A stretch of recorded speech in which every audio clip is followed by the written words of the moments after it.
Hello hi friends, welcome back our channel. Telangana, Andhra Pradesh ఈ 2 రాష్ట్రాల్లో ఇప్పుడు బట్టల గురించే టాపిక్ అనేది చాలా విస్తృత స్థాయిలో ప్రచారం అనేది జరుగుతుంది. అసల ఈ కోళ్ళకు ఈ వ్యాధి ఎక్కడ సోకింది? ఏ విధంగా చేశారో నేను ఈ వీడియోలో ఎక్స్‌ప్లనేషన్ అనేది చేయడం జరుగుతుంది. సో, మీరెక్కడ స్కిప్ చేయకుండా వీడియోనైతే చూడండి. వెస్ట్ గోదావరి, ఈస్ట్ గోదావరి ఆంధ్రప్రదేశ్‌లో ఉన్న ఈ 2 జిల్లాల్లో కొన్ని రోజులుగా చాలా చోట్ల ఈ పౌల్ట్రీ ఫార్మ్స్ లేదా కోళ్ల ఫార్మ్స్ ఎక్కడైతే ఉన్నాయో వీటి దగ్గర అనేకమైనటువంటి కోళ్ళు అనేవి చనిపోతూ జరిగినాయి. సో, సుమారుగా 1,00,000 వరకు కోళ్ళు ఈ 2 జిల్లాల్లో ఉన్నటువంటి కోళ్ళ ఫారంలో లేదా పౌల్ట్రీ ఉన్నటువంటి ఈ ఫార్మ్స్ దగ్గర చనిపోవడం అయితే జరిగింది. సో, ఇవి చనిపోయిన తర్వాత వీటిని టెస్ట్ చేసినటువంటి అంటే animal husbandry department east Godavari గాని, west Godavari animal husbandry department west Godavari, east Godavari ఈ 2 జిల్లాలో ఉన్నటువంటి ఈ డిపార్ట్‌మెంట్ వారు ఎక్కడైతే కోళ్ల ఫామ్‌లో ఈ కోళ్ళనేవి చనిపోయినవో సో, వీటి శాంపుల్ అనేది తీసుకొని, ఈ శాంపుల్స్‌ని మధ్యప్రదేశ్‌లో భోపాల్ దగ్గర ఉన్నటువంటి national institute high security animal husbandry దగ్గర టెస్టింగ్‌కయితే పంపించడం జరిగింది.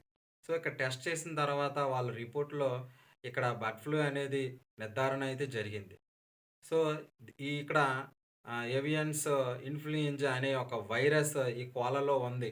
సో, ఈ బర్డ్ ఫ్లూ అనేది నిర్ధారణ అయ్యింది అని చెప్పి అక్కడ ఉన్నటువంటి భోపాల్‌లో ఉన్నటువంటి high security authority animal husbandry department వాళ్ళు ఈ టెస్ట్ చేసి ఇక్కడ నిర్ధారణ అయిందని చెప్పి వాళ్ళు తెలియజేయడం అనేది జరిగింది. వెస్ట్ గోదావరి జిల్లా తణుకు దగ్గర వేల్పారులో, ఈస్ట్ గోదావరి జిల్లా పెరవలి మండలం దగ్గర ఉన్న కానూరు అగ్రహారం అంటారు. సో, ఇక్కడ ఉన్నటువంటి ఈ కోళ్ళ ఫారంలో ఈ బర్డ్ ఫ్లూ అనే వైరస్ అనేది ఈ కోళ్ళకు వచ్చిందని చెప్పి నిర్ధారణ అయితే చేశారు. ఈ 2 జిల్లాలకు సంబంధించిన కలెక్టర్స్ ఇవి కోళ్ళ దగ్గర ఉన్నటువంటి ఇవన్నిటిని కూడా శాంపుల్స్‌ని కలెక్ట్ చేయడం. సో, ఇక్కడ ఉన్నటువంటి అధికారులను వెంటనే అప్రమత్తం చేసి ఈ కోళ్ళనేవి బయటకు వెళ్ళకుండా సో, వెంటనే రెడ్ జోన్ అనేది విధించడం జరిగింది. సో, సుమారుగా 10 కిలోమీటర్ల వరకు ఈ రెడ్ జోన్ అనేది వాళ్ళు నిర్దేశించి ఇక్కడ ఉన్నటువంటి కోళ్ళు బయటికి వెళ్ళకుండా చికెన్ షాపులు గానీ, లేతే చికెన్ ఈ దరిదాపుల్లో ఎక్కడ కూడా చికెన్ అనేది షాపులు తెరవకుండా ఇక్కడి నుంచి ఈ కోళ్ళు బయటకు వెళ్తే అక్కడ కూడా వైరస్ అనేది వ్యాప్తి చెందుతుంది కాబట్టి వాటిని వెంటనే అక్కడ నిలుపుదల చేసి ఈ 2 జిల్లాల్లో ఈ దగ్గరలో ఉన్నటువంటి గ్రామాల దగ్గరలో ఉన్నటువంటి ప్రజలను అప్రమత్తం చేసి, ఇక్కడ ఉన్నటువంటి పెంపుడు కోళ్ళు గాని, లేదా పక్షుల ద్వారా ఈ వైరస్ అనేది వ్యాప్తి చెందకుండా వాళ్ళు వెంటనే చర్యలు తీసుకొని దానికి సంబంధించినటువంటి టెస్టింగ్‌లు చేయడం గాని, ఎవరికైనా అనుమానం ఉంటే వాళ్ళని టెస్ట్ చేయడం గాని, లేదంటే ఎవరికైనా ఈ రకమైనటువంటి వైరస్ సోకిందని ఏమన్నా సింప్టమ్స్ ఏమైనా ఉంటే వాళ్ళు వెంటనే టెస్టులు చేపించుకోవాలని ఎస్పెషల్లీ ఈ 2 జిల్లాల్లో ఎక్కడైతే కోళ్ల ఫార్మ్స్ ఎక్కువున్నాయి గాబట్టి, సో, ఎవరికైనా డౌట్ అనిపిస్తే వాళ్ళకి టెస్టులు చేయడం. సో, ఈ రకమైన చర్యలన్నీ తీసుకోవడం జరిగింది. సో, ప్రజలందరూ చాలా భయాందోళనకు గురవుతున్నారు. అంటే సుమారుగా మేము ఒక 10 డేస్ బ్యాక్ చికెన్ తిన్నాం. ఒక నెల రోజుల బ్యాక్ చికెన్ తిన్నాం. మాకేమన్నా వచ్చిందని చెప్పి.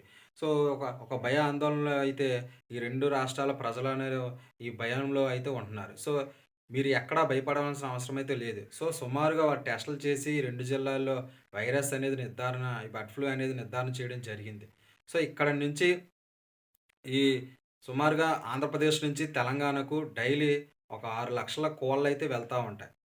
సో, ఈ ఈ వైరస్ అనేది ఈ వ్యాప్తి వచ్చిన తర్వాత ఆంధ్రప్రదేశ్ నుంచి తెలంగాణ వెళ్ళే కోళ్ళు ఏవైతే ఉన్నాయో, ఇవి అసరాపేట దగ్గర లేదంటే ఆంధ్ర, తెలంగాణ బోర్డర్స్ ఎక్కడైతే ఉంటాయో అక్కడ నిలుపుదల చేయడం జరిగింది. తెలంగాణలో ఉన్నటువంటి సీఎం గారు అన్ని జిల్లా కలెక్టర్‌కు సో, కోళ్ళనేవి బయట రాష్ట్రాల నుంచి రాకుండా నిలుపుదలైతే చేశారు. సో, సెంట్రల్ గవర్నమెంట్ కూడా దీన్ని సీరియస్‌గా తీసుకుంది. సీరియస్‌గా తీసుకొని వెంటనే వాళ్ళు చర్యలైతే చేపట్టడం చేశారు.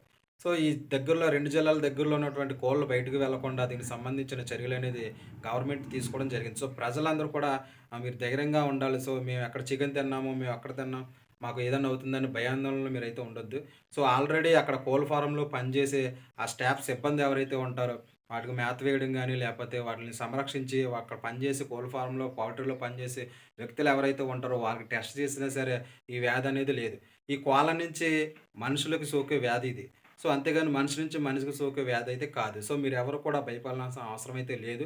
ఈ కోళ్ల ఫారంలో పనిచేసే స్టాఫ్ ఎవరైతే ఉంటారో వాళ్ళకి టెస్టులు చేయడం జరిగింది. ఈ బర్డ్ ఫ్లూ ఎక్కడైతే నిర్ధారణ అయిందో అక్కడ టెస్టులు చేస్తే వాళ్ళకైతే నెగెటివ్ అయితే వచ్చింది. సో, ప్రజలు మీరందరూ కూడా అప్రమత్తంగా ఉండి భయాందోళనకు చెందవలసిన అవసరమైతే లేదు.